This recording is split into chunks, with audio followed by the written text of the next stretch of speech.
Good morning, Boker Tov.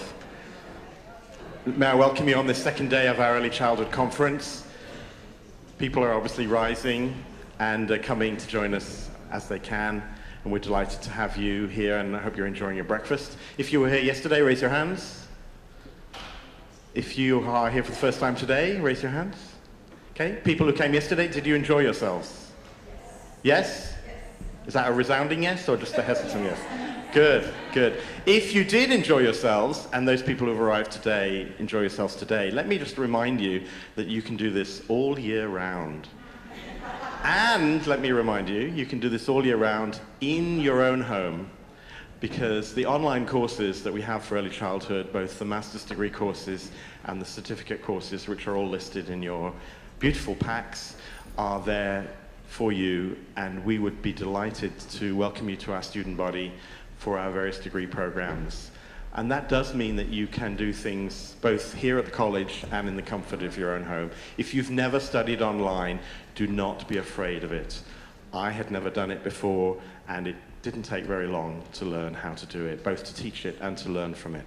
So it is actually a very obviously convenient, but also actually an exciting and enticing way to learn. You really do create an online community of learners together. It doesn't feel like you're on your own. It feels like you're really with a group of people. And the teachers, hopefully, I know, they are there for all the students, and they really do interact with you in a very close way. So don't be afraid of the online environment. Yeah, I know it's new for many of us, but it is a wonderful way to learn, and we do provide that opportunity. And you do get qualifications from it as well, so that's wonderful. I hope you enjoyed the brochure. Our first time at doing it kind of in color, and we've really enjoyed presenting something of beauty this year, and that's part of what I think Howie's going to be talking a little bit about too, the wonder that we can see around us, and that includes even the mundane things like these brochures. Rachel isn't in the room, I don't think. She went to probably do another piece of work. Is she right there? There she is. Rachel, just step in a minute so we can all say thank you, Rachel, for your wonderful work.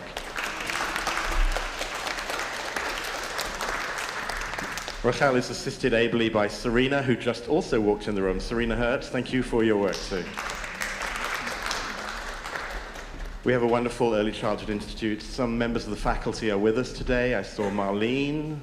Where are you? There's Marlene Schultz. We saw Alvin Confer. Jacqueline Rubin is sitting right here at the front.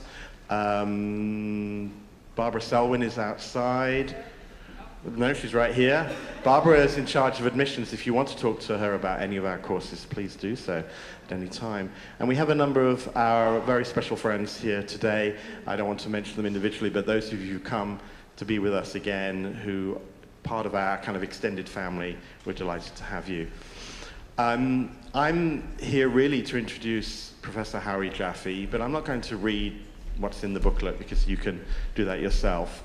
Suffice to say, Howie is our teacher. He's my teacher. He has taught us many important things about the life of the child, and he taught many of you yesterday.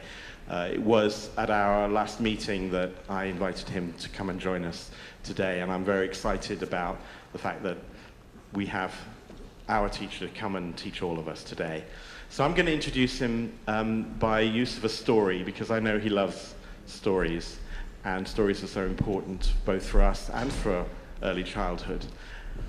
So this is the story of the team of mountain climbers who wished to get to the peak of the highest mountain in their region. They first of all, of course, had to make sure they were physically fit to climb up to the mountain. And that took a great deal of preparation, exercises every day, making sure they had the right muscle tone. And when they had finally got through that phase, they then had to make sure they had all the right equipment, and they prepared all that equipment, and they made sure it was safe and secure. It was appropriate for the high altitudes they were going to reach. And once they had their equipment ready, and they managed to strap it all on, and then they began to carry it, and of course, as we all know, starting that journey from base camp up the first part of the mountain is hard work. It's strenuous, it's difficult. Some people may have to turn back, they won't be able to reach it. They get to the second phase of the mountain climb, and this becomes really hard. The weather conditions may be difficult. It's becoming very steep. They're beginning to have to use ropes. And as they move up the mountain, more and more of them may not be able to make it. Until finally, a few of them, with great exertion, get to the top of the mountain. And at the top of the mountain, they arrive relieved, celebrating, happy to have reached their accomplishment. And there, at the top of the mountain, is a young boy playing. And they say, but where did you come from? We have spent months preparing for this journey. How did you get here? And how can you just be here playing? And the boy said, I was born here. This is my home. This is where I live.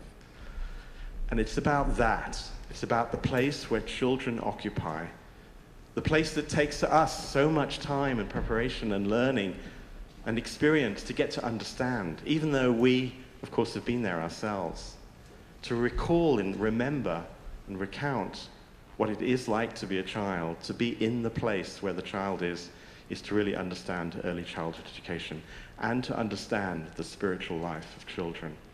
And that, of course, is of great interest to me. And I do want to recommend you to have a look at our Torah Godly Play table that's outside in the foyer. Torah Godly Play is a methodology for trying to do exactly that, to find out where the child is in their own place. And Jacqueline Rubin, Rabbi Jacqueline Rubin, who is working as an intern with me this year, is helping us develop that program. And Howie is an expert in this field of spirituality and wonder and curiosity and meaning making, and he's going to give us more details about that now. So let me welcome Professor Howie Dietscher. Thank you. Thank you very much. Thank you very much, Michael. It's a lovely story, and I'm very, very pleased to be here. And I'd like to just share with you some of the thoughts, work, research that we've been working on in terms of understanding, really, the spiritual life of young children. I must preface and say the following. One of the first courses that we give in pedagogy to our students at the Melton Center at Hebrew University is, I tell them the following: never ever compete with food. And the fact that you have food at your table hopefully alleviates some of that tension, and therefore I'm very pleased that we'll be able to make this somewhat less formal and make this more of a conversation as much as that allows. So thank you very, very much to Hebrew College for this opportunity to really share with you some of the ideas about spirituality and really the connection between spirituality and Yetzirah, creation, because children's spirituality is all about creation, creative energy, creative ideas, and creative thoughts. And that's what I'd like to share with you this morning. Okay, so I'm going to begin with a short story. A story that began actually this past Passover, the Seder Pesach in our family. And my oldest grandson, Itai, who's 4 years old, and like in many other places around the world in the Seder, one of the toughest negotiation positions over the afikoman. And my grandson, Itai, drives a very hard bargain. I'm going to buy stocks in the company that he launches. Anyway, so we're having this masau matan, this negotiation. What does he want? He wants a dog. Great. I look at his mother, and the look on her face convinced me that that wasn't something that the family was going to support. Anyway, after a long and tedious negotiation, we come to a compromise. What does Itai agree to? He wants a gerbil. Not bad. Started off with a dog, went to a rabbit, and we landed up with a gerbil. Anyway, day after Pesach, we go to the local pet store. And this is something I've been living in Israel close to 40 years. Never knew this. Do you know what the busiest day at pet stores is in Israel? The day after Passover, absolutely. So we wait in line patiently, and Itai looks around and he sees the gerbil that he wants. And gerbil doesn't just come on its own. A gerbil comes with the whole equipment, and obviously the shopkeeper knows that this is the busiest day of the year. He also knows that I'm a grandfather who will pay whatever it is, and he takes full advantage of that opportunity, like any entrepreneurial salesman. Anyway, take the gerbil. Itai takes it home and gives it a name, Oogie. Very original name. And Oogie, over the months, is growing, developing, etc. And next scene is August, not 2014. Itai's father, my son Yair, is called into the army, into Gaza, for the protective edge. And he was in Gaza. Yair was in Gaza for over 3.5 weeks. Very, very difficult experience for everyone. And I would say that Itai was especially difficult for him. Anyway, at the end of the war, my son and his family, they decide to take a short vacation. And Itai comes to his grandfather and he says, Sabi, I trust you. Bad assumption on Itai's. He says, I want you to take care of Oogie. So I said, what choice do I have? And he says, En lecha brera. You don't have a choice. This is it. So we take over care for Oogie. And as you can well imagine, by Murphy's Law, yes, the dreadful day comes. They're away on vacation. Friday afternoon, they're calling to say Shabbat Shalom. And first one on the phone is Itai. Sabi, so how's Oogie? I stammer, I stutter, and I say, well, what do you really mean? He said, how is Oogie? So somehow I break the news to Itai that Oogie has been taken away from us and has gone somewhere else to heaven. Total silence. Then Itai asks me the following. Sabi, how come Oogie died? So I start going on. Oh, he was old. Itai says, no, Sabi, we bought him, if you remember, in Pesach, and then he was young. I start stammering, and then he says, Sabi, I know how Oogie died. I said, how did Oogie die? He said he was hit by a missile. Then he says to me, and I'm speechless, obviously. Then he says to me, why did Oogie die? I said, Itai, I wish I was able to answer you, but I don't know the answer. He says, Sabi, thank you. When I come back from vacation, we'll buy another gerbil? I said, yes. Now, I tell that story for a number of reasons. One is anybody who assumes that children are not affected in a very deep and personal way by external events, you people know this as well as I do. That's not the case. Two, I share this story with you because for me, it reflects how a child makes sense of things that we don't understand in the spiritual realm. And you see how Itai moves in terms of his thinking about these theological, spiritual questions that we don't really have definite answers to. But we also see, and this perhaps for me is very important as an educator, that children can and are prepared to accept an answer of, I don't know.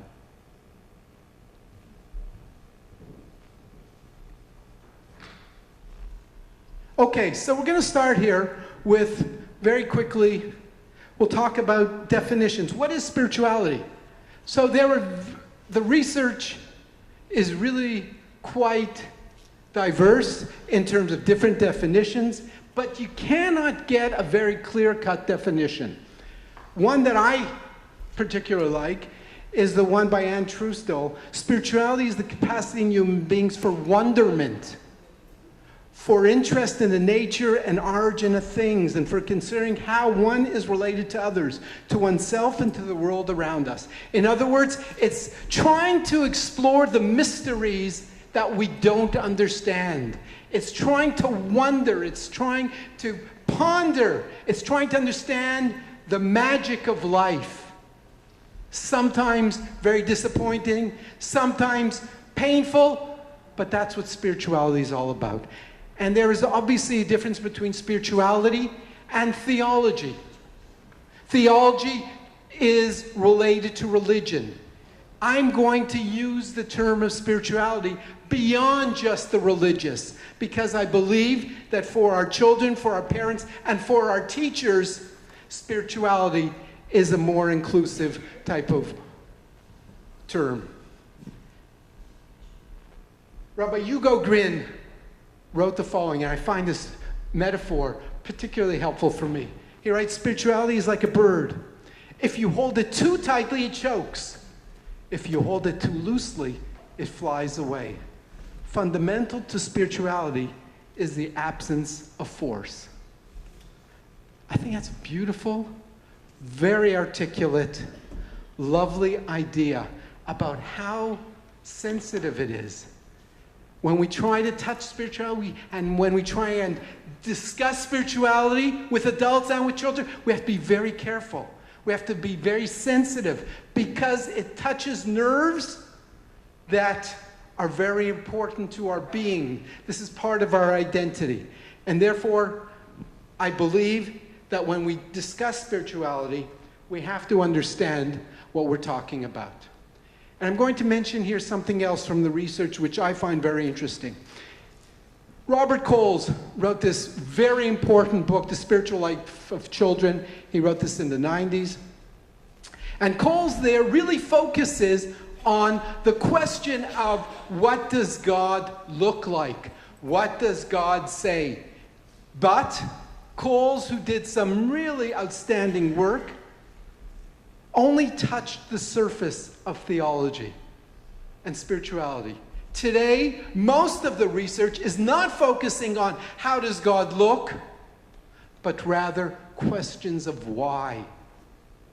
And there are those who trace much of this new area to the events of 9/11 and other types of global disasters, global traumas. Why? That's what's troubling children today. That's what children are engaged with. And children are asking these questions. They're asking them in the home in terms of when they see certain types of smachot, joyous occasions, the birth of a sibling. How did this come about? Or the death of a gerbil in the home. Those raise different types of spiritual questions. The early childhood centers, the precious and critical work that you people are doing, that we're all involved with in terms of early childhood centers. When we tell a story, this raises questions. When we have conversations with children, this raises spiritual questions. I highly recommend for anybody who's interested the outstanding work of Vivian Paley. Vivian Paley, who one of her main contributions was that she audio taped children's conversations in the playground, not in the formal settings. And what Paley records there is what powerful questions, what are the essence of the conversations that children are engaged with in their childhood, in the early childhood settings. The world of technology. The web introduces children to new worlds. It takes them to faraway places. It helps them go on a journey. Much of that raises spirituality and spiritual questions. Nature. Nature. I encourage you, as you probably do already, know the importance of exposing children to the world of nature. The beauty of nature, the blooming of flowers. I've been blessed to come to this country, to this particular city, during one of the most beautiful times of the year, Halavai Aleinu, in Israel, that we should have the beauty of the colors that you can share and that children experience here. That's nature. But there's also nature that children see where there are natural disasters. Those also raise spiritual questions, etc., etc.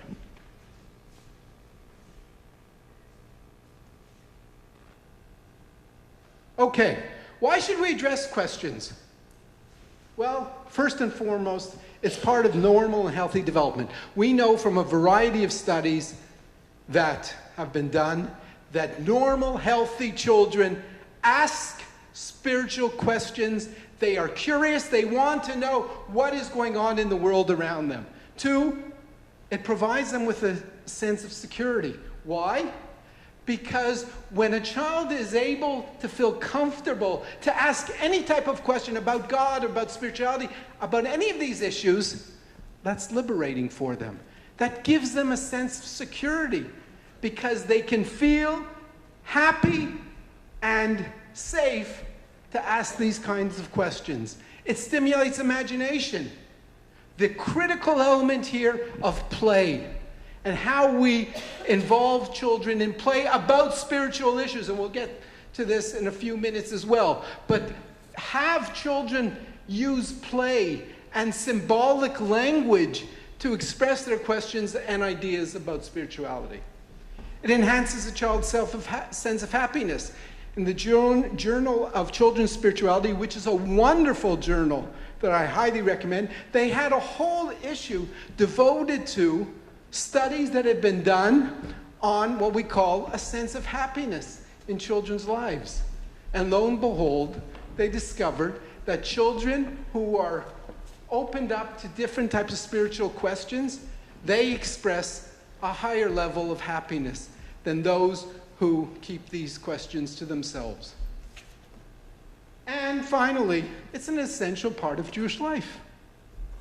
Jewish philosophy, Jewish life, Jewish practice has always been rich in areas of spirituality. And why shouldn't we expose these ideas, questions, practices, mitzvot? Why shouldn't we share that with young children? Because we have a lot to gain from this experience.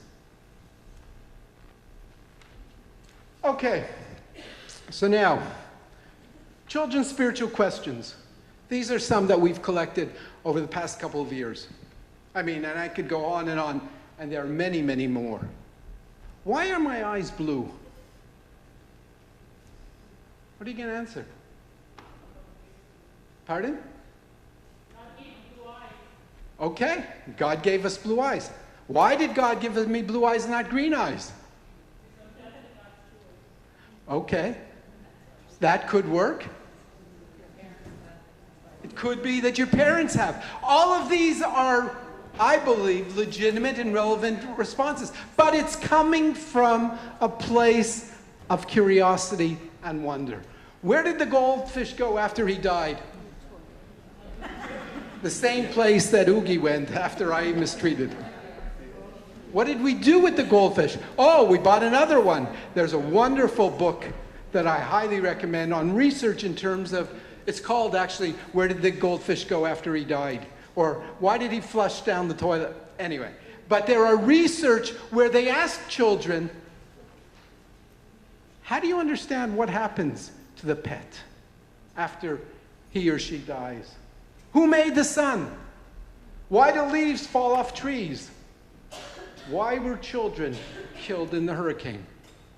The reason why I chose some of these is for the range of different types of questions. You have here questions which are individual questions about my life.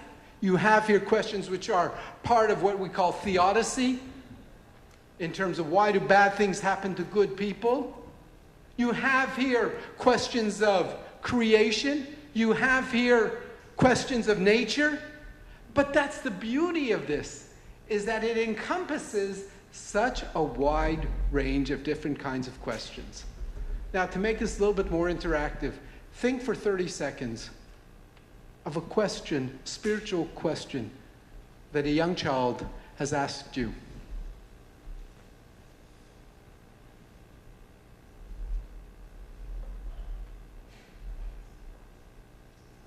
Anybody prepared to, please? Hello. How come we never hear the voice of God? How come we never hear the voice of God? Wonderful. Yes? How does Eliyahu Hanavi visit every family on Christmas? Excellent. That, by the way, I told in this other session that I gave yesterday, there's a wonderful book. That's one side of it. The other side of it is The Tooth Fairy. If you want a wonderful book by Jason Alexander, Dad, Are You the Tooth Fairy? Highly recommend it. Yes? Is God a boy or a girl? Absolutely. What do you answer? What do you think? That's what I do also. It didn't satisfy Itai, but hopefully. Anybody else? Yes? Everything in the Torah really happened? Excellent. The veracity of history. That's a wonderful question. Is truth only historical truth? Do fairy tales have to be true? Do you know this story, that true story from what I understand, a couple of years, about 10 or 12 years ago, there was a country in, I think it was Iceland actually. No, it was in the Czech Republic. Czech Republic, every year they would receive mountains of letters. Santa Claus, the North Pole. Mountains of letters. They decided, what do you do with those letters? Return to sender. Now, what happens when a child who wrote this letter receives the letter back, return to sender, address unknown? This is a fascinating question. But that's part of what we're talking about here. Last question. Anybody else, please? Excuse me? Excellent. Is God in the block area with me? Very powerful question about God's presence in my life. Is he or she around to help me, to save me, to protect me? These are all wonderful questions.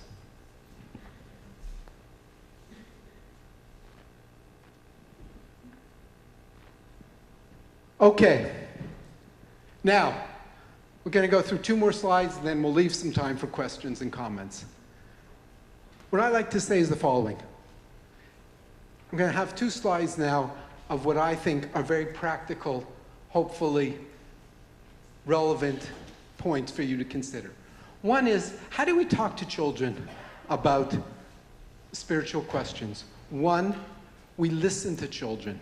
And here I learned from my great teacher, Professor Garrett Matthews, who's one of the founders of Philosophy for Children. Matthews taught us that when you listen to children, listen carefully.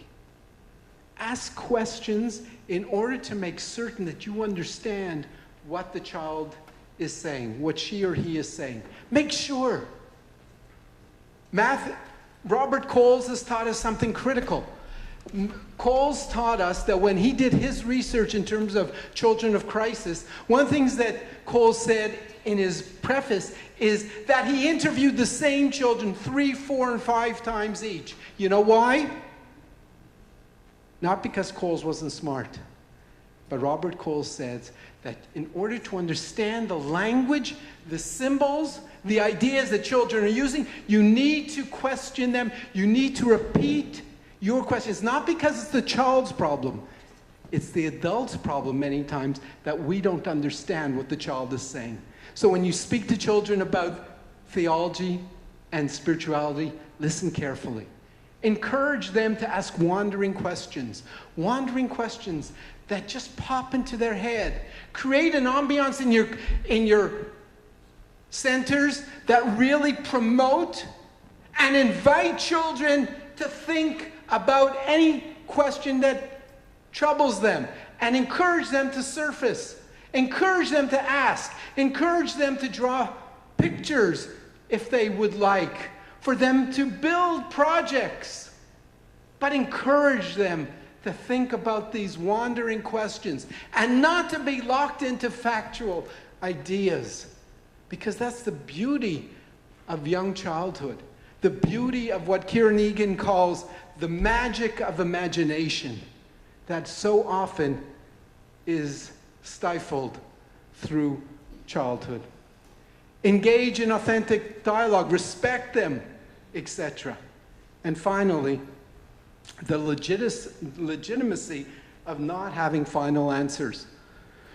One of the greatest Jewish pedagogues in history was a man called Rashi. Rashi, the great biblical commentator. Outstanding, brilliant mind. And 4 times in the Torah, he says the following.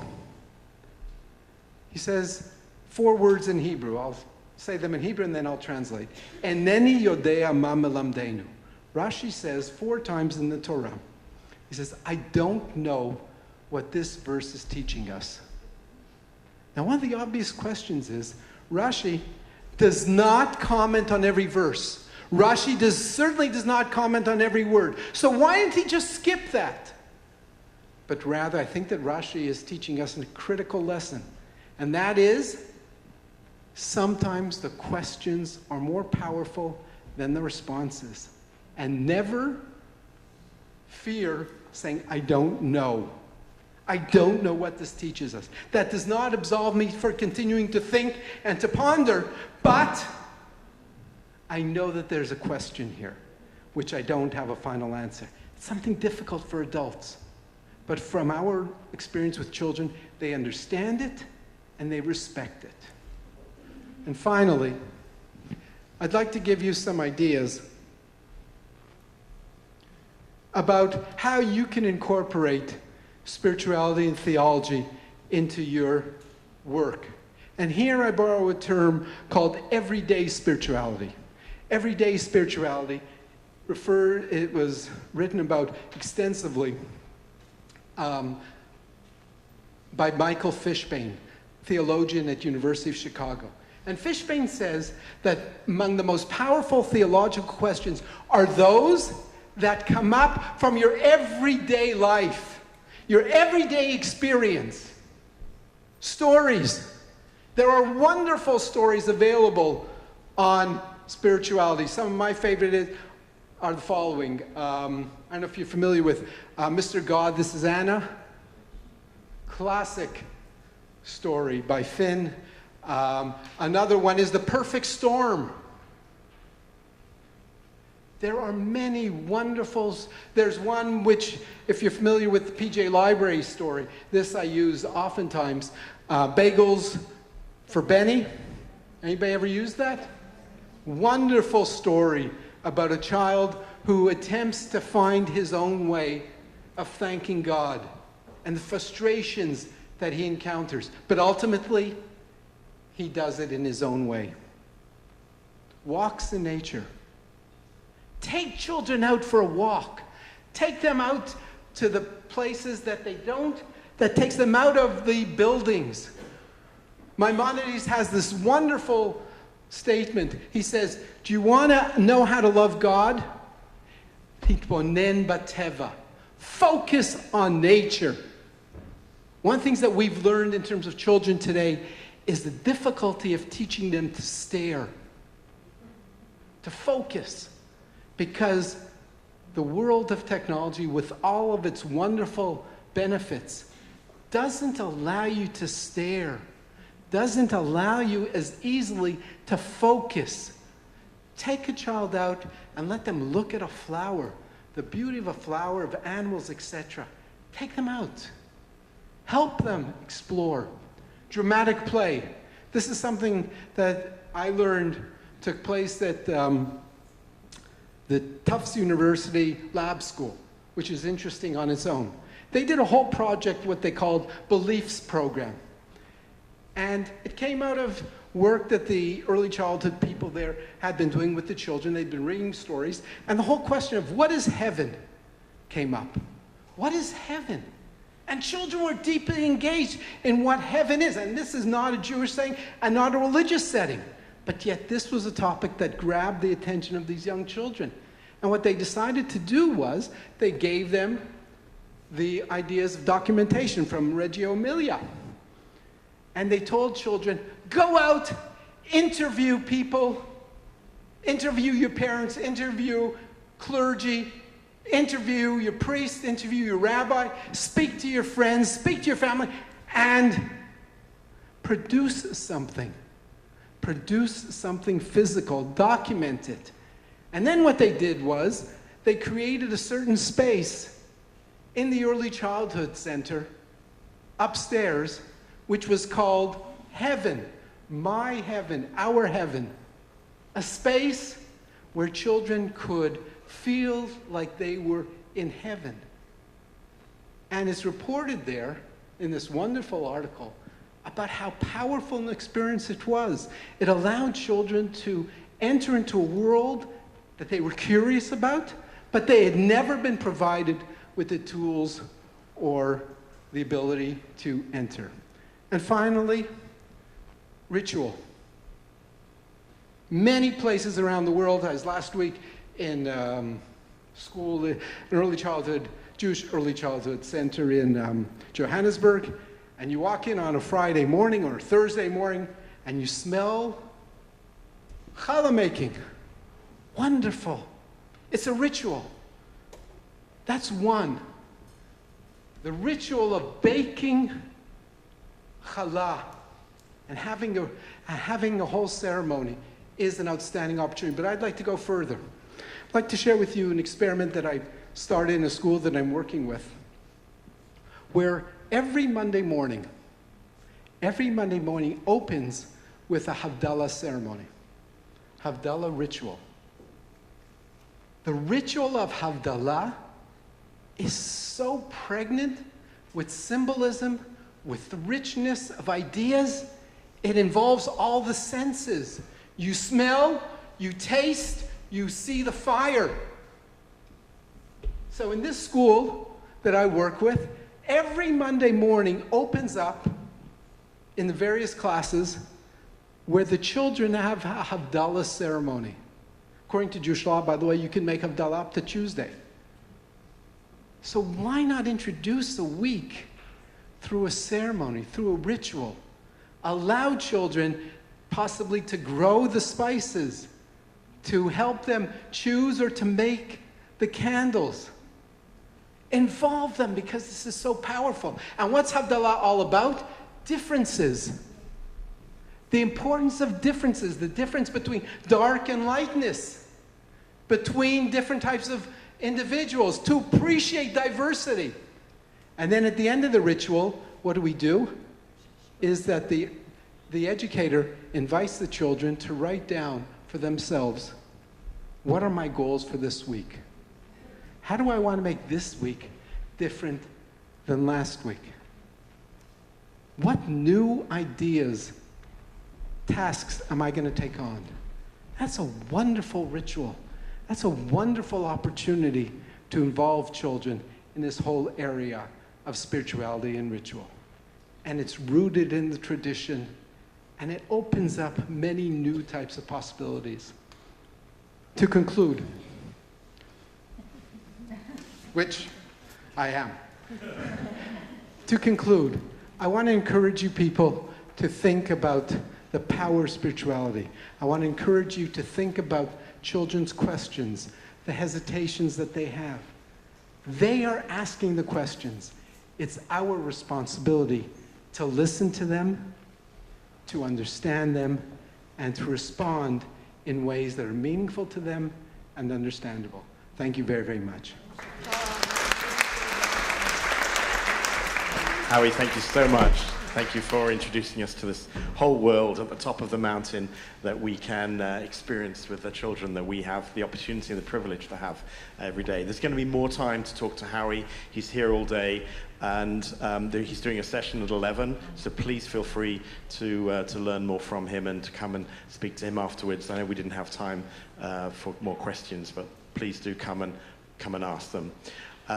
We're a little delayed, so presenters, if you want to take some more time, at the end of your session there is 15 minutes between this session and the next session, so take that extra time if you need it, and that'll allow us to carry on our schedule. So there are going to be workshops now, and then there's a second set of workshops at 11. I just want to tell you at 11 that Julie and I are swapping rooms. So Julie Zupan is going to be in room 111, and I'm going to be in Elevitz. That's in the 11 o'clock session. So just to know that change of rooms. Otherwise, everything is as it is. Please go to your sessions, and Serena and others will help you find your room as you go. And thank you very much, and have a wonderful day.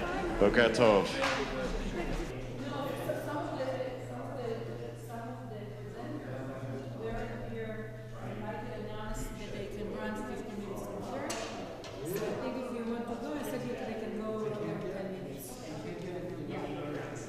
Thank you. I appreciate it.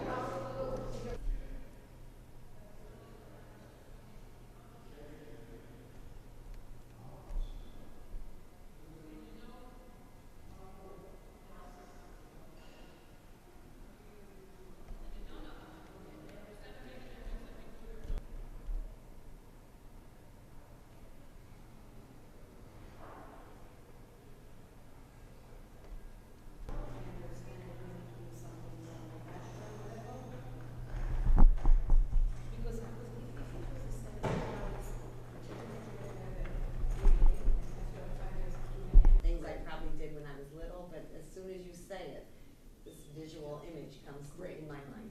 Great, terrific, terrific. What if I said to you the founding of the State of Israel? Is that history or memory? History, okay. Okay, so why, so say a word about why it's history. Well, I would say it's history because, I wasn't alive when that happened, and I've learned it in school and text. It's something that did happen at a certain point in time. But none of us were alive when Rachel was at the well, but we all said it was memory. Most of us. I just want to put that out there.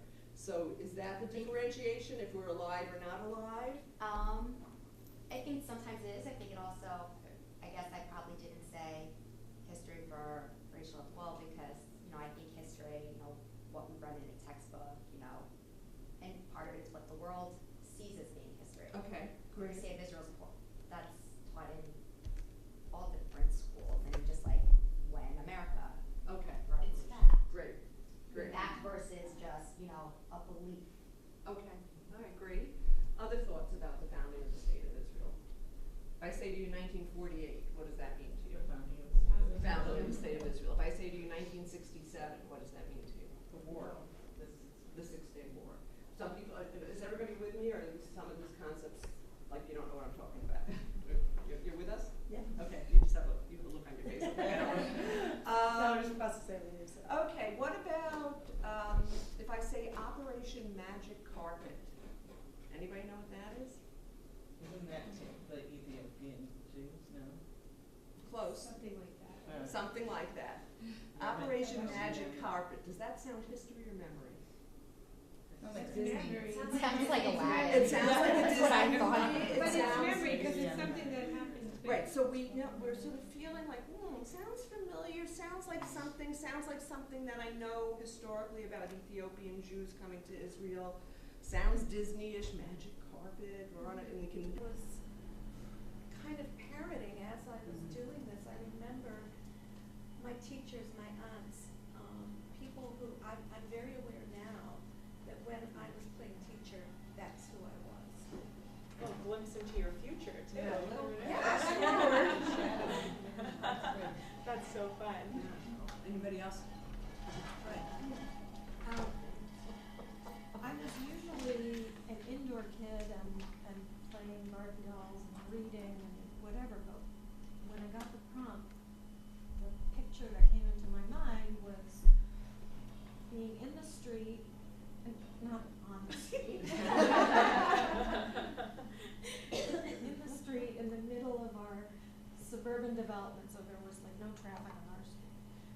lots of kids out, all different ages, bikes, scooters, whatever. My brothers were part of the group, and Sandy and Denise, who were my best friends in the neighborhood. And we would play these elaborate games where there were traffic cops, and there were cops and robbers, and there were families going about their business, and the whole street, and everybody was out until our moms came out and called us in for dinner. Yeah, that's awesome. So nice. One more?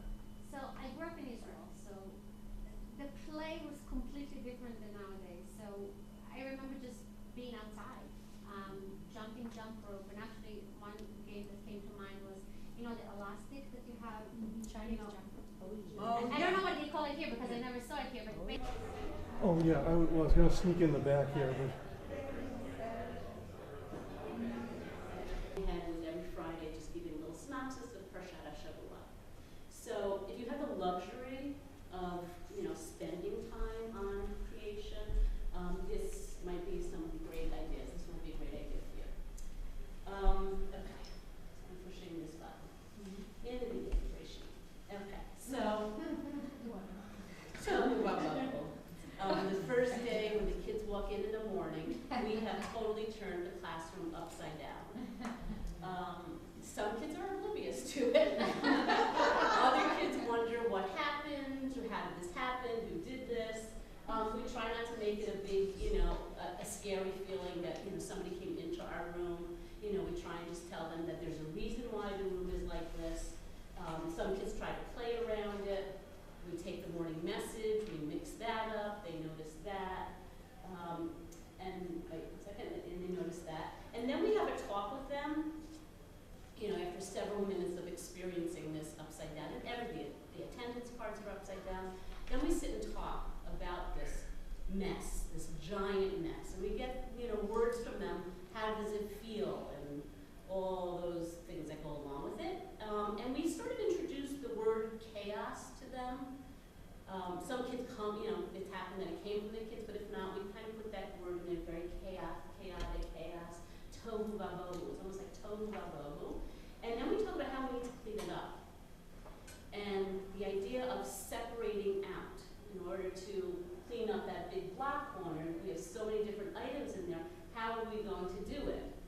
So the kids say, well, we can collect all of, you know, the animals, and we can collect all of these pieces. And the idea that you have to separate out, because that's a big piece of Breshit, is that God separated out. And like the whole world was inside Tohu Vabohu, all those things that you drew was inside, was all mixed up. And during the creation story, God just took out light and dark. God took out the sun, the sky, and the waters. So here they're learning the concept of taking out and separating out. And here they're beginning their massive job of cleanup, of separating out and putting things in order. Much of Breshit is about the order, and learning that things go in order and have an order. So here they're putting their schedule cards back in order. And then we ask them to depict pictorially. I've done it with all different materials. Here's, you know, paint. There's some actually collage things on the table. And one side is Tohu Vabohu, and they depict it any way they want. They're actually creating a book. There's a different version of Tohu Vabohu, and here is order. And I mean, I don't know if I have another picture.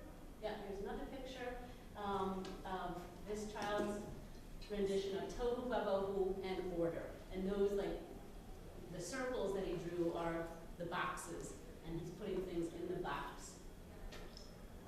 The bulletin board that's created has the documentation, the pictures of the kids going through the process, because very often bulletin boards, you know, show the product, and we want parents to understand the whole process that we went through.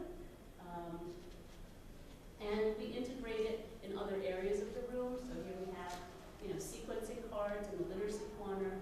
So we do a full integration of the idea of chaos and order. You know, we could very easily do it in math, with numbers. So the next thing we do is we blindfold the children and ask them to paint a picture at the easel. And they have a buddy to work with so that they can guide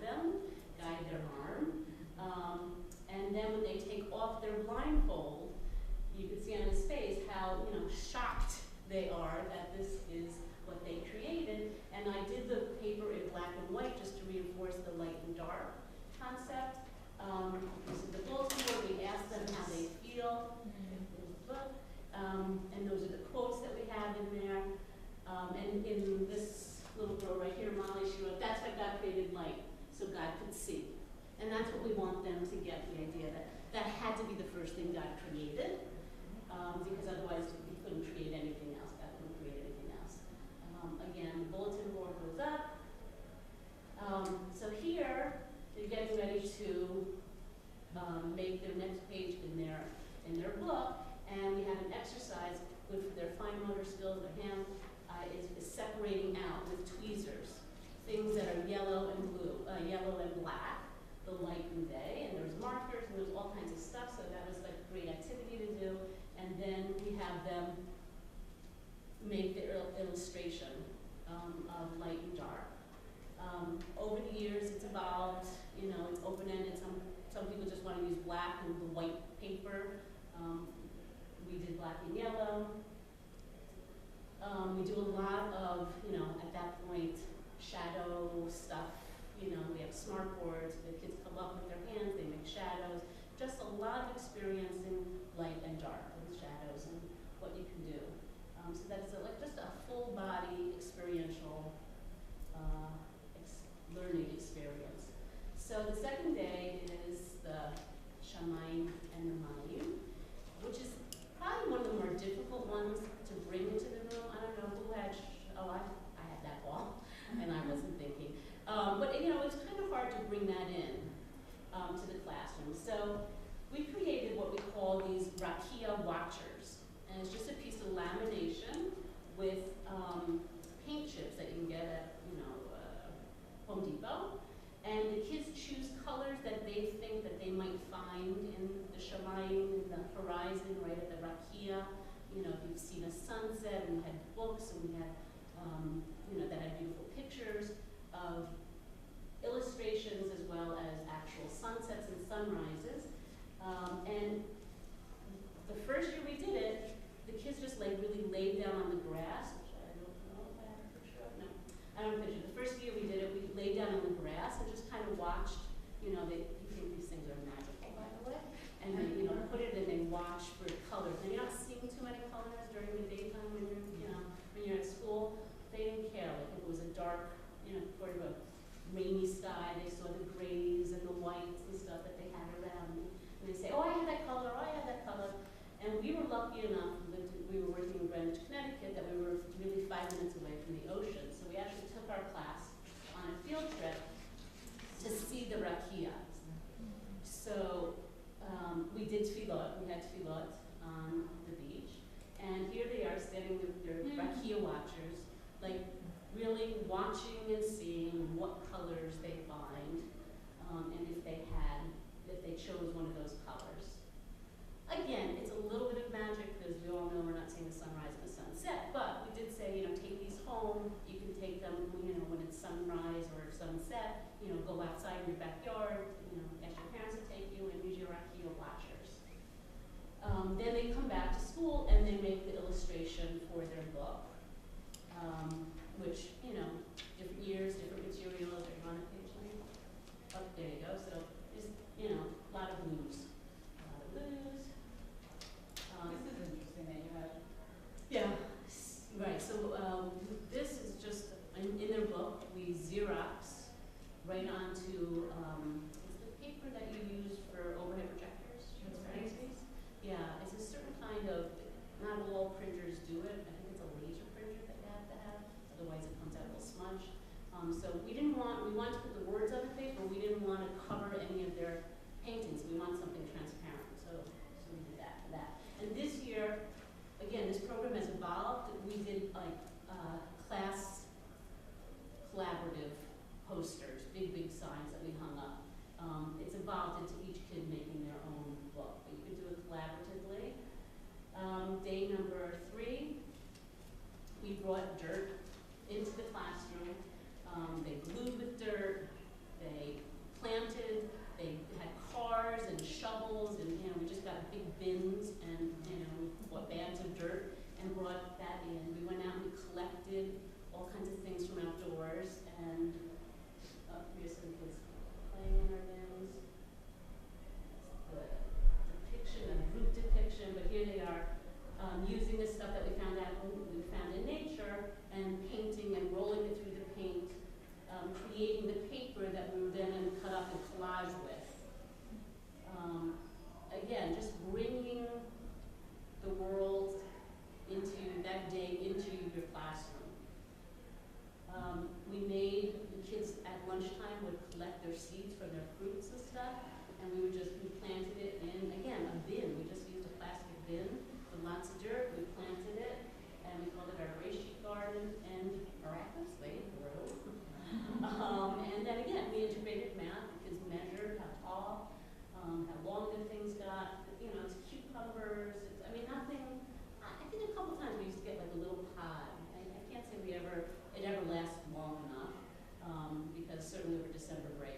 they sort of, sorted and kept track of what was growing. Here is one of the depictions. Lots of different materials. We did marble rolling in a box to create this sky.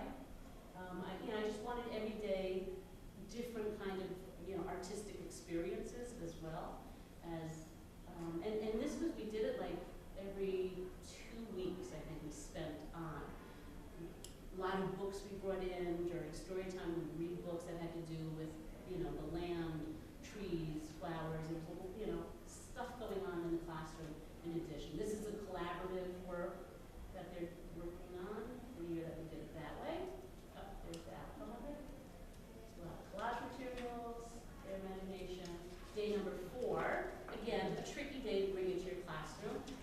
This is a shower curtain from Bed Bath & Beyond in the clearance at $9.99, so I put that up as the backdrop.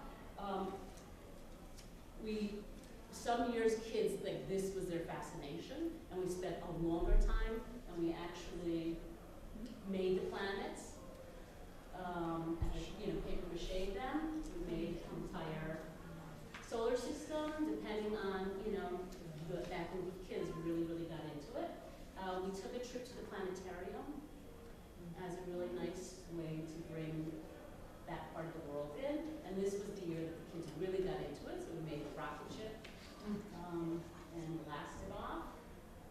And again, the same year that the kids really got into it, we put it into our literacy center, and the kids actually did research on a different planet. And they just had to come up with some facts, pictures that they picked off the internet, and creating that planet. This is the trip to the planetarium. Okay, next day, what do we have to buy?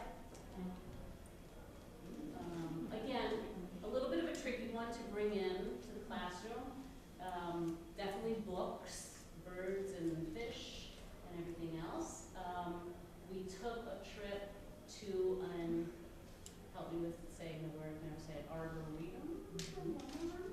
Yeah, an arboretum. And we, saw lots of birds. At the same time, we kind of combined it with day number 6 because we saw there were animals there too. I don't know if I have any pictures, but we did animals. It was a combined trip. So we studied both days before we went on this trip. But we're, putting the book together. Oh, there we go. And then Shabbat. So Shabbat also became, the focus for many years was the Kabbalat Shabbat. That was our life cycle event in our school. I did it in other schools where there was not a life cycle event, so we spent more time just studying Shabbat. But in this particular case, we did a Kabbalat Shabbat, which also, again, I think is a nice program I'd like to share with you to do in the school. That's Kabbalat Shabbat, that's for the book. This is the bulletin board that I create as we're doing all the days, so much of it stays empty until we study that day, and then we just keep adding on the days.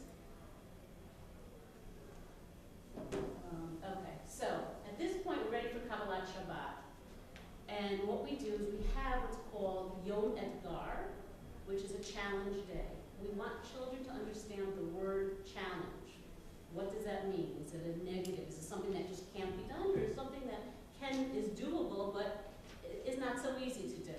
So we set up different challenges around the room. We don't have pictures of those, but for instance, one was 2 tables were separated like this. We did cars on this side, and we had a lot of recycled stuff. They had to figure out a way to get the cars from this side of the table to the other side of the table. So they put together a bridge, taped boxes, and they had built up this way to support the bridge. We folded a piece of paper into 9 squares, and we gave them the color blue, white, and black. And we challenged them to come up with a different shade of blue in each box. So just different challenges that were obtainable. We had jumping jacks and, like a whole fitness thing. So after they understood the word challenge, we asked the question, which day of creation did they think was the most challenging for God, and why? I must have done this at least 10 times. never once got the same answer. There's only 7 days, so in that sense, the same answer, but why it was challenging to the children each day, I've never gotten the same answer twice. So this little book felt that there were so many flowers that God had to make in the day. So once they choose their day, and the paperwork, the documentation is in your folders, well, they do. I'm puzzling things all together. So, all right, we've got 10. After 3 days, 4 days, 5 days, whatever, I'm starting to use staplers, okay? And then I'm going to use and then I'm going to use, איך אומרים, מחרר? Whole bundle, and I'm going to use string to tie them. And I'm still two dimension with paper. So Ronnie, what I'm hearing you say is that you begin very simply with one, and as you increase, you're increasing with really one attribute at a time. You did the paper, then you didn't have the glue, so you did the scissors. On purpose that you have to do it. But when you did the glue, you took away the scissors, right? There are no scissors. Yes. There are no scissors, and it's 2 dimension. Okay? How long is this process? How long that you feel the children can cope with it? Small children, not so many variety to choose because it makes them confused. You will go in 2 minutes there and see how much I put there, and it's confusing, and I want you to pick up only 2 at the end materials, not more.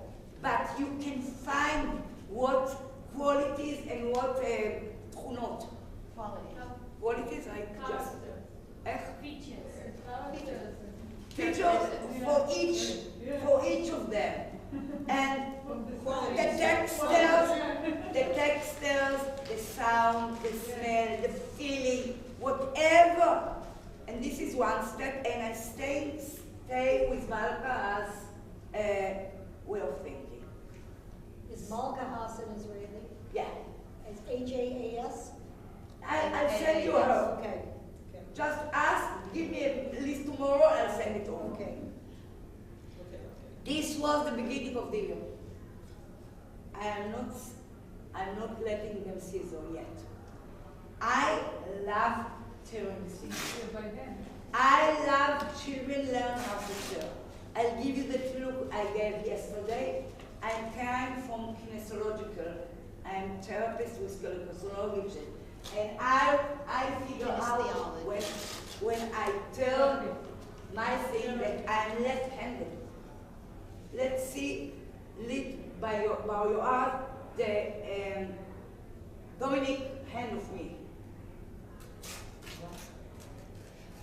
When kids tear, they naturally use their dominant hand for for ripping. And so she's saying that she's actually left-handed. I am left-handed, even though I do everything with right. But was trained to be right-handed. Remember, people my left hand leads the tearing. It's amazing. It's amazing. Kids and children their dominant hand. High age, for 5 and 6, they don't know how to tear, so they do this. They don't know how to tear. So Helen, first thing I let them tear and do a lot of things. I can give you a lot of idea of tearing, but still we are with paper. The next step will be introduce us to the plastic world or the badim, fabrics, okay? And the smooth on our face and the ovi שלהם, the thickness, everything. And you can't glue it with tape. Sorry. So they have to research and learn the material and in what way I can add them. I already know how to use the ropes. I already know how to use the standard.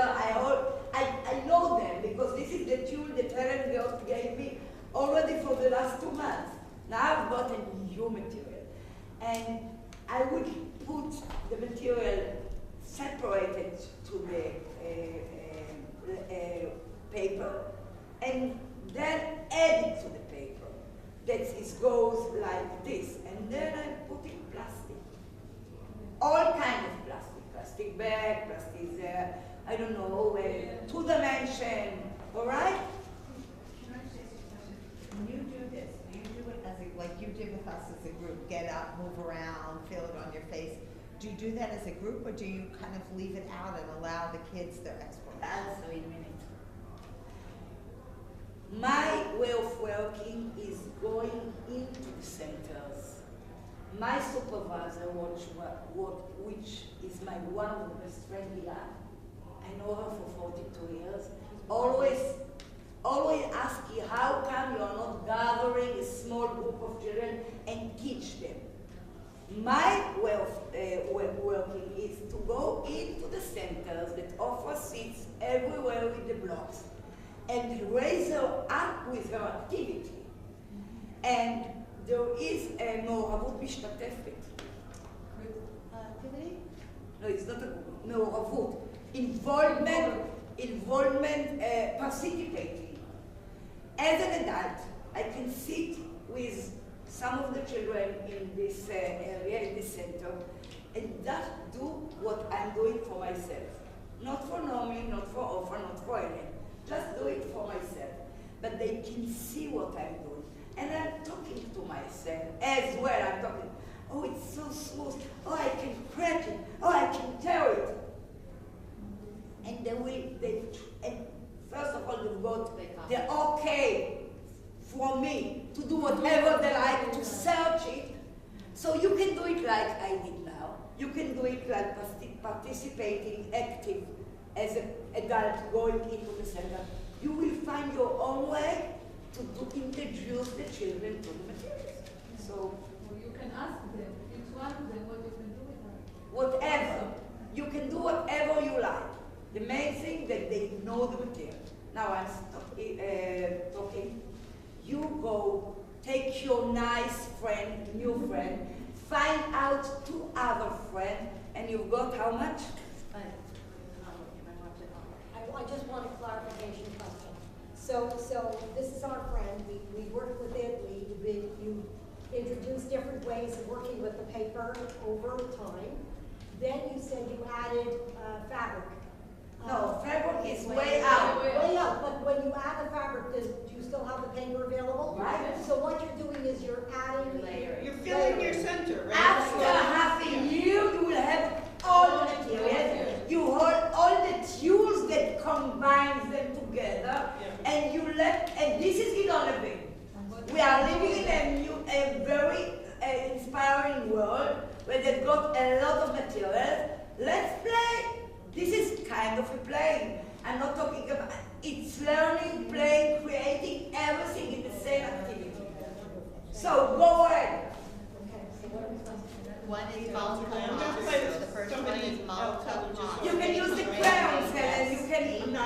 And it's kindergarten. So we did it, and then there was Shabbat at the end. Such fabulous colors now. Yeah, I know. So that's just another visual that you can use, and we gave you the template for. Well, you know, the only part that we didn't do, because we're a little bit rushed on time, is I wanted, when you were thinking of ideas, how you could bring it to life. I mean, I shared with you how I brought it to life with trips or whatever.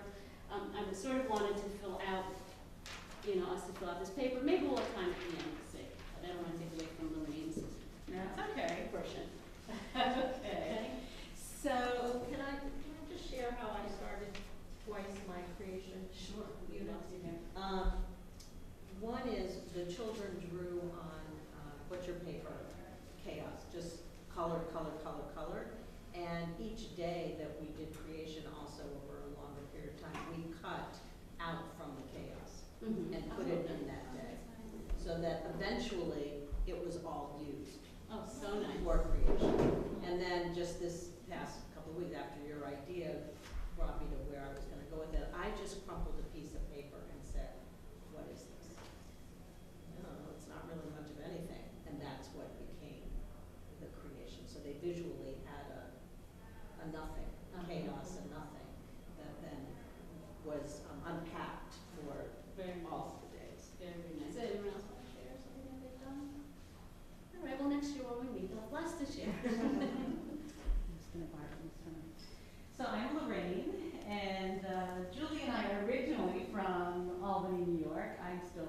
She was born there, I came there, and had the opportunity to be teacher student in some situations, and now beloved colleagues. I'm not going to guess who was a teacher, who was a student.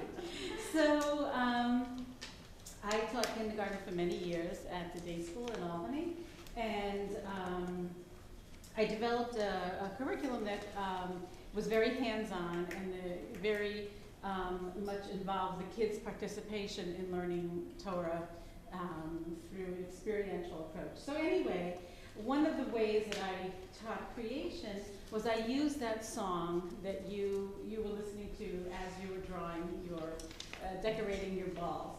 And it is, it's Once Upon a Time, a creation rap by Fran Obney, and it's on the CD, The Seventh Day. Now, you probably could download just that song. It's on one of the pages in your handout. No, the other side you're holding, yeah, right there, you're showing that to us. So this is you turn this page. And so, but I have the words up here because we're going to use this song. And you could just sing this song, you could just rap the song. You don't even have to, because there's no music in the beginning of the song. And I use the kids to depict the different days of the week. And we filmed it as we were doing it. And I'm going to do that with you today. That's why we're going to want your emails, because each of you is going to have a day of creation. You don't have to do anything but hold a prop. Now, my props are suggestions. They are not like etched in stone. But you heard this, and it goes through the 7 days, and it's constantly the same. So.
Make tohu vavohu.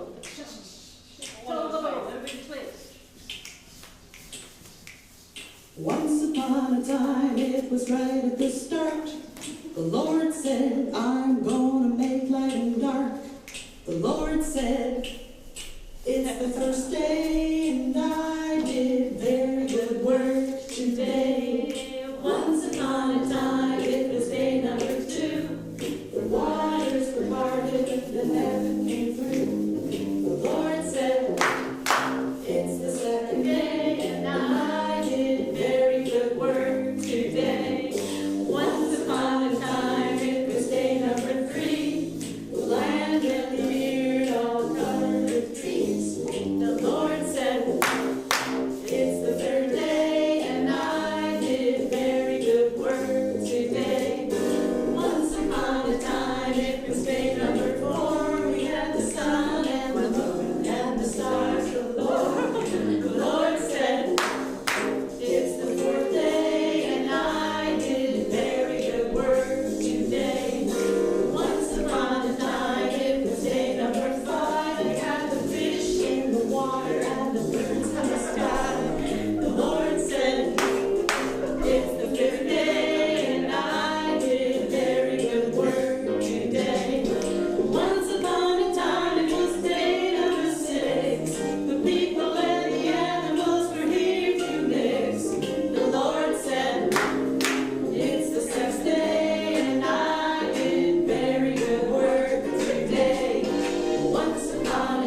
she made the sunrise and then the moonrise. Mm-hmm. And then, and I actually had a kid who did that one too. Another good place is like if you go to a bar mitzvah or bat mitzvah and they throw these things on the floor for the kids to play with for 2 seconds. And one year they threw out sun, moon, and star masks. And I just clean up the floor. It's very embarrassing. So in your book is a description. Oh my goodness, I think we have Ami. Is Ami in college now? His hottest son, who's a senior in high school. Anyway, so what this has evolved, it started out first as a big book for the class. And I have in there the directions on how to cut the paper, but the one I'm giving you today, I did a little differently and I like it better. So this started out as a book that the class did, and they dictated to me what happened on each day. And then we put a list of the kids, and these kids I think are just about they are in college, and they could circulate the book among the parents. Then each parent said, lucky we have our own. So I started doing it with the kids, and this is the directions that you have. And what I did is that every day we used a different art medium, and Ami was actually very artistic. So what I have for you, yes, Ami's not going to have it. So what I did, we have like 10 minutes. We could try this. I cut paper for you. I have a blank one for each of you, and I gave you the song. And what I do have done in recent years is I cut the words to the song out, put it on top, and then decorate it. So the kids and the parents can sing along once they take these home. I love using wallpaper. There's a lot of wallpaper in here, and all different kinds of paper. They now, in the dollar store, have these sticky thingies that look like birds and fish. And again, wallpaper and shiny paper from the FlexCon store. This one's a little different. I used a lot of, again, these are just suggestions the kids can do. I use a lot of stamps that you color with markers. And these are also a lot of stamps. I use the paper that has animal skin on it. Okay, do you think you want to try like 10 minutes of, I can put out the boxes and you can, here are the boxes. So if you stand up and do it, each box has markers, crayons, and stuff in it. Okay, there's markers, you can color the stamps that are in here, the sticky thing. Just dig a start. The Lord said, I'm gonna make light and dark. The Lord said, it's the first day and I did very good work today. Once upon a time, And you'll get this video today. the Lord has parted the heaven and earth. The Lord said, You can take your balls, little nails and bags for I you. did very good work today. You need a bag for all of your goodies, shopping bags right here. Here are just some examples, some suggestions if you want. Great, thank you. Once upon a time it was 8:07. The Lord said, finish. Oh, you're in here now? Yes. We're cleaning up bad. Okay. Yes, the Lord said, it's the seventh day. We should have done with that. And they were like, who's playing like the Dora? And I was like,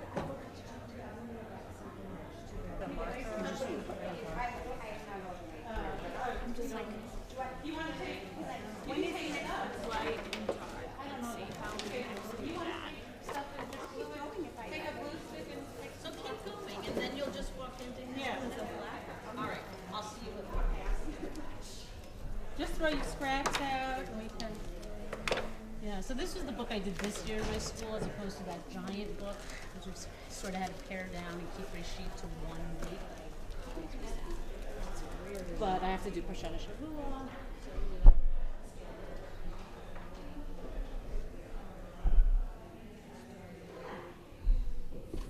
These wonderful halonot windows, and they use hair gel to stick the hair gel. It's safety. It's you don't eat it. It's all right. It's a plastic. I'll show you tomorrow what it's actually. It's like those plastic window stickers. Yeah, like telephone. Right. לא, אבל החומר עצמו זה שקפים.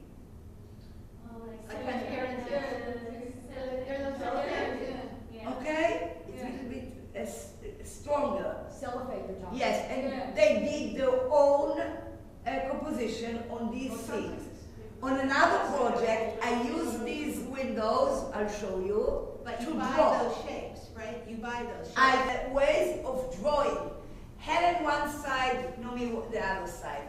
You have to tell each other the plans on what self I am drawing the same color. So if I'm going to make a balloon, we have decided the balloon will be red.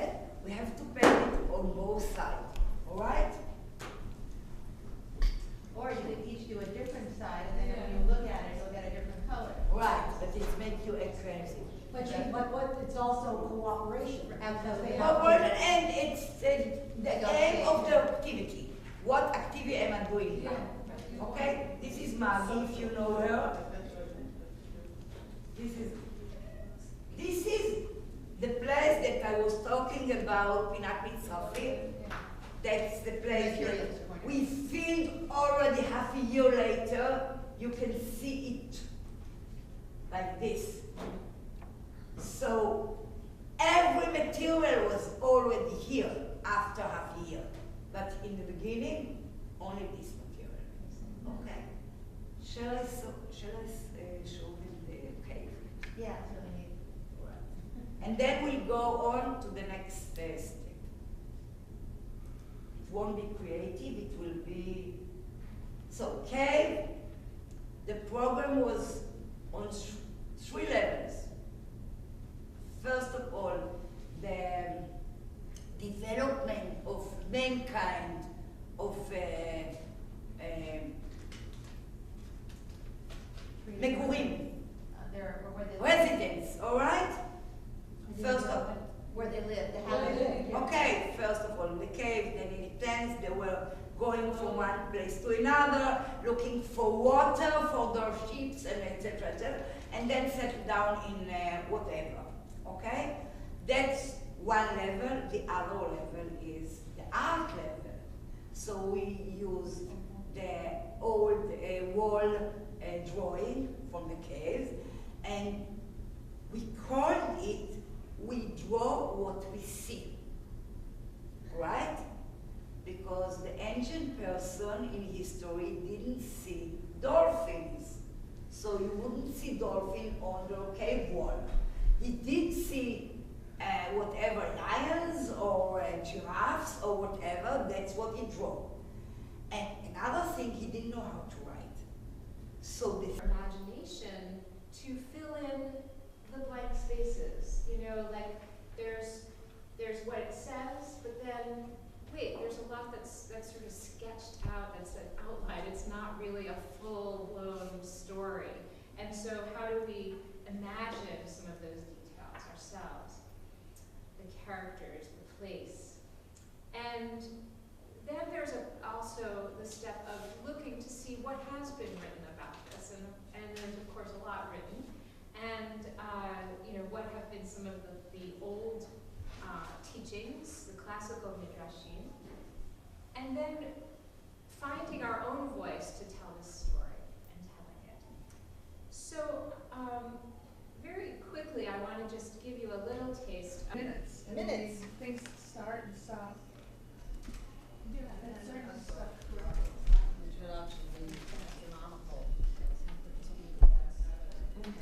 Okay.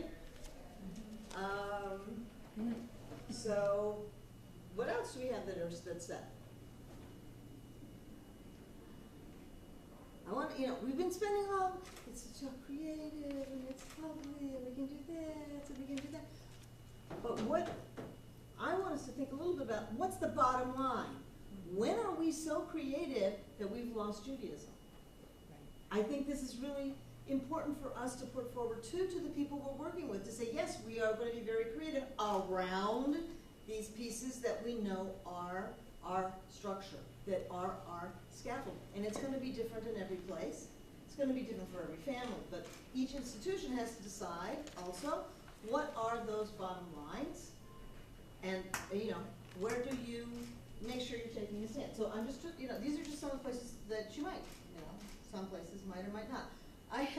Again, my program is associated with Hebrew Union College and with the Jewish Theological Seminary, and my daughter happens to be a Reconstructionist rabbi, and I daven at a place where it's an egalitarian minion that otherwise is Orthodox, okay? So, I find all of these things really fascinating, and where do people feel like they can be creative and where can they not?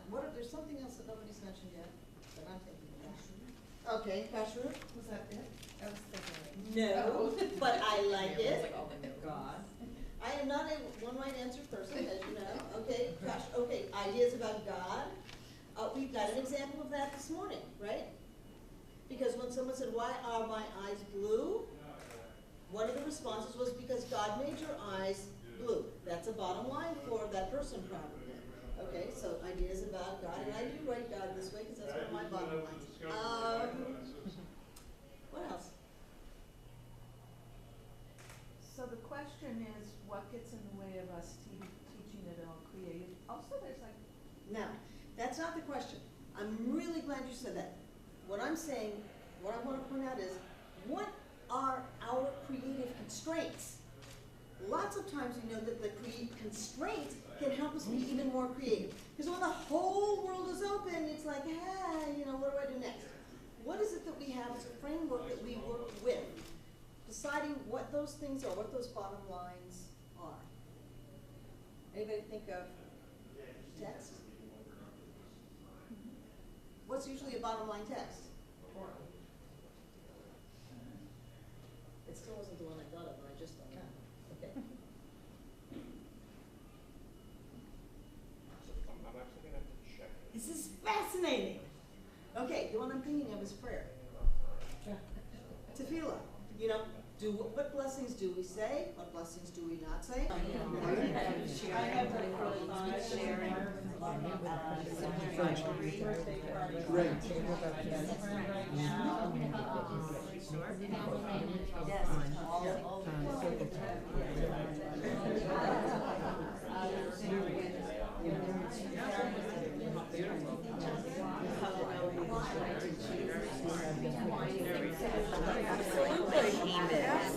There, like in some ways, why do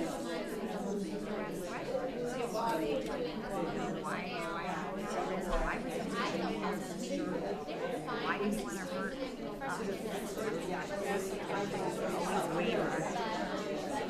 how much of a story to tell? Fairness and friendship are really important to children. Friendship and fairness, okay? How do those surface? What kind of questions come to mind? She has 4 marbles, I have 3. She took all the marbles. She has no marbles. She's missing her marbles. I'm sorry. Anything else? Teacher. Right? That's the teacher. That's the teacher, right? Anything else? Why can't I question? Or like, How come? why can I do this at home but not at school? Excellent. What's that about? Fairness. Fairness. In their mind, fairness. Absolutely. Okay. And fairness was raised vis-a-vis children with special needs and different abilities. Excellent. Very fantasy and foundations, because how do dinosaurs work with restorative creation? wonderful. So that would be fantasy and foundations. Lovely. Anything else? Okay. A question Tikila brought up about why do bad things happen to good people. which she originally thought of as fairness, but we also thought maybe fits in the foundations and questions about God. So how would God allow something terrible to happen to good people? Well, it came to mind because I was just telling her that I spent the summer with my daughters in Israel. Right. And, you know, when the whole war happened, and I was terrified to tell them, but once I explained it to them in the right way, they were fine with it. So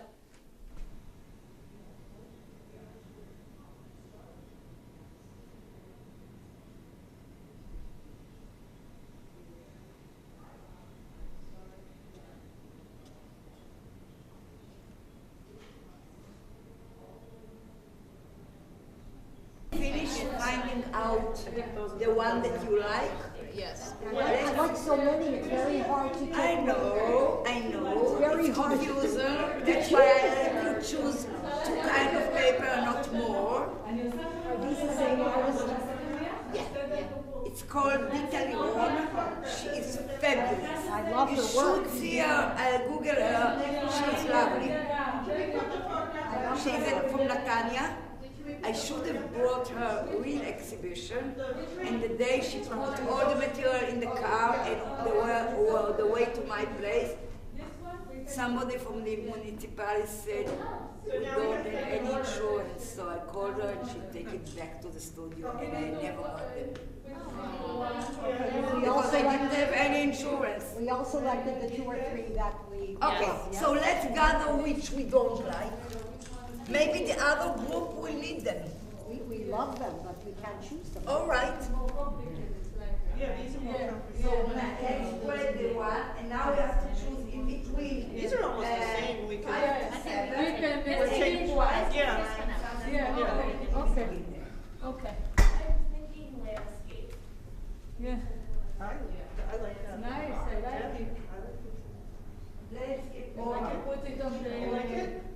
You like it? Well, I Here don't is the agree that the ego one goes looks like the last Okay. sculpture Yes. is a line drawing. I mean, it's all made with. But it's all made with lines, you see? I see what you're saying, but I don't think Even it is. the, even down. We can you take see? it out if you do We it. can take it if you don't. No, I mean, I'll go with We the. can stick with the 5. I'll We go can with the take it off. democracy of the group. No, I think I think it's here, yeah. I think it Yeah, I think so. it goes because then these start being Goes more and give abstract. more color. Yeah. Yeah. You want to What put was it your on the thinking? floor? Well, you have to guess now. You have to guess. We cannot I love tell your you. selection because it's very exciting and it's a lot of movement and a lot of color, and then it kind of calms you like that. You know, Well, actually, we're starting left to right. We're not doing it in Hebrew. Oh, really? We're not doing right to left. We're going left to right. Yeah. We should just kind of like do really kind of thin, thick lines, like just lines, just to kind of like round. I like it a lot. There's something about it that I like. I'm not quite sure that I can even articulate what I like. You did the drama why I yesterday, like no? What's that? The drama you did yesterday. Yes. Yeah, it was nice. Thank you.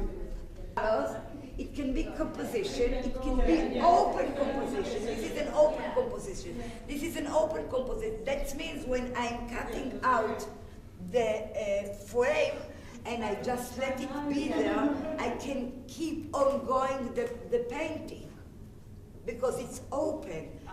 What will I paint here, for instance?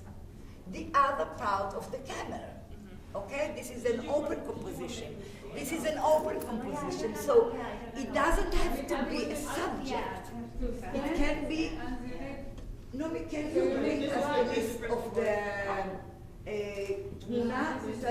list of the names of the musagim. The subject areas. Yes, I'll give you the list. It will be easier for you. Is that also one of the? This is Haifa. Yeah, you hold that up. I was thinking. So in other words, You understand? I'll give you the list in a minute, so it will be easier for you to understand. מצאת? אני אביא את זה. We could, if you wanted to straight lines, you could fold it. so let's take the ones that are not related. ones that are not related at all. Helen, please, this is yours. I've been noticing in terms of modalities that I've been using.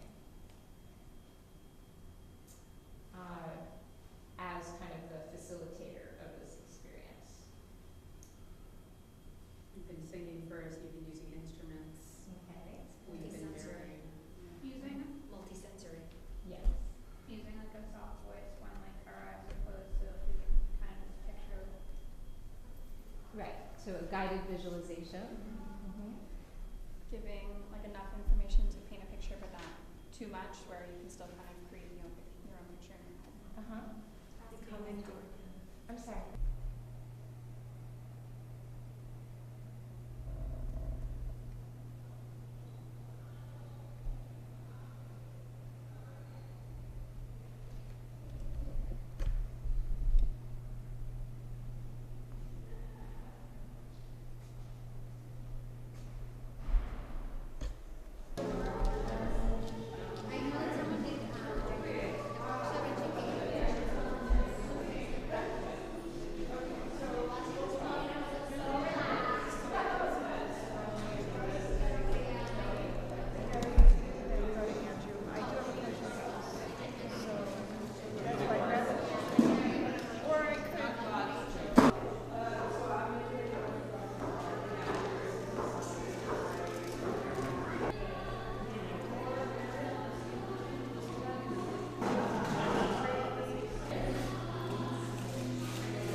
No, this is good.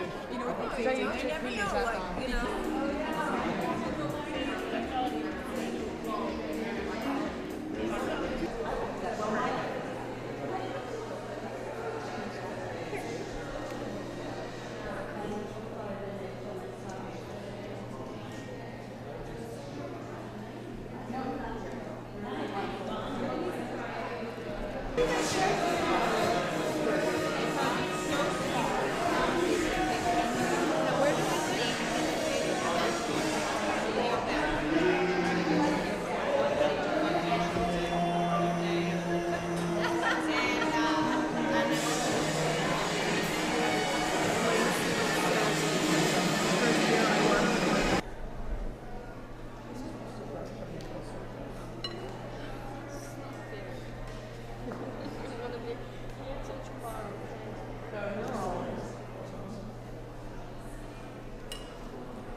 Like actually like a palm tree, like the heart of the palm tree. I'm assuming it's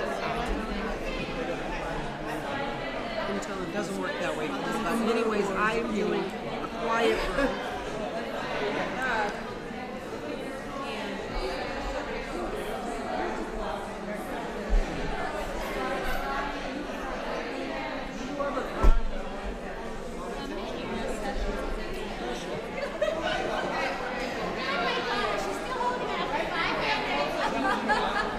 But the younger children can do this much better than you. Here from Massachusetts, raise your hand.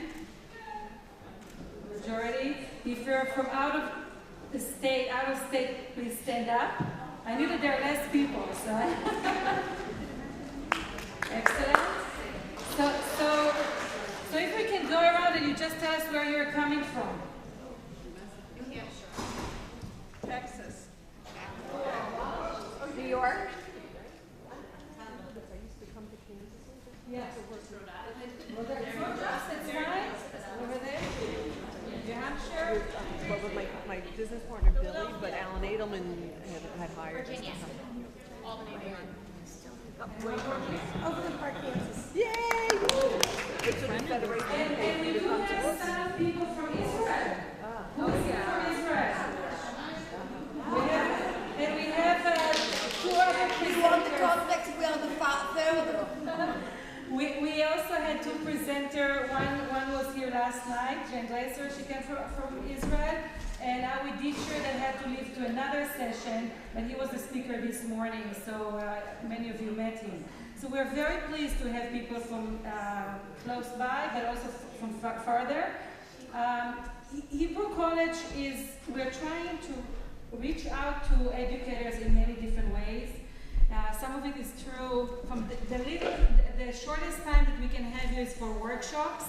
And if you can look in the little booklet, we have another workshop coming in November 6th about bringing a children's book to teach Israel in your classroom. But we have these lectures and sessions.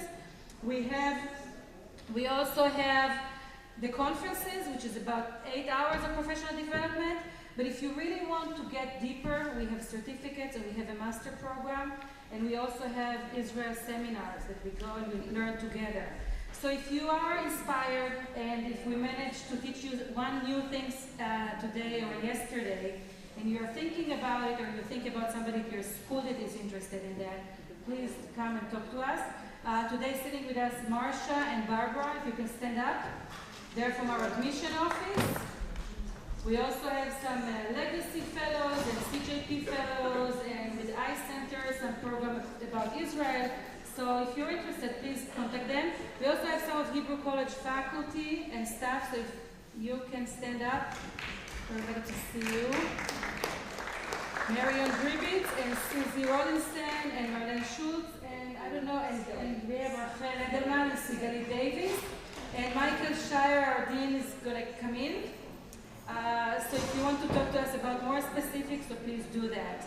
I'm not going to take too much time from our tech study, because part of this conference, it's not about what you can take immediately to your classroom to the kids, but we want to inspire you, we want to touch you. So we're going to do a little limud today, some tech study, and hopefully inspire you as an adult.